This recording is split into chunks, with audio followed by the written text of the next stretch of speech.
Ufalme wa mbinguni umefananishwa na shamba lililojaa vito vya thamani.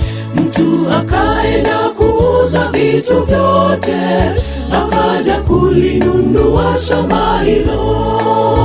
Ufalme wa mbinguni umefananishwa na shamba lililojaa vito vya thamani.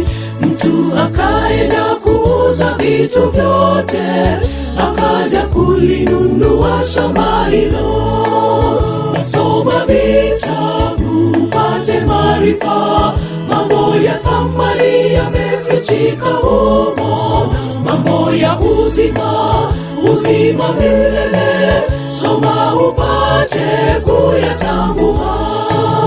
Soma vitabu upate maarifa, mambo ya thamani yamefichika humo, mambo ya uzima, uzima milele.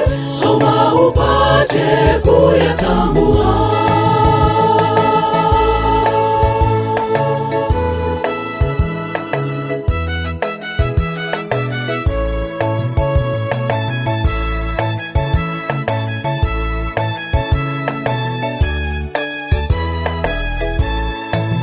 Elimu ya mbinguni imesitirika. Soma upate maarifa na utambuzi, upate kufahamu mpango wa wokovu. Weka akiba siku hizi za mwisho. Elimu ya mbinguni imesitirika. Soma upate maarifa na utambuzi, upate kufahamu mpango wa wokovu. Weka akiba siku hizi za mwisho. Soma vitabu upate maarifa, mambo ya thamani yamefichika humo, mambo ya uzima, uzima milele. Soma upate kuyatambua.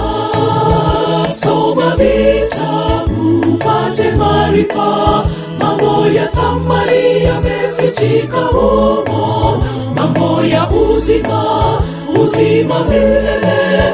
Soma upate kuyatambua.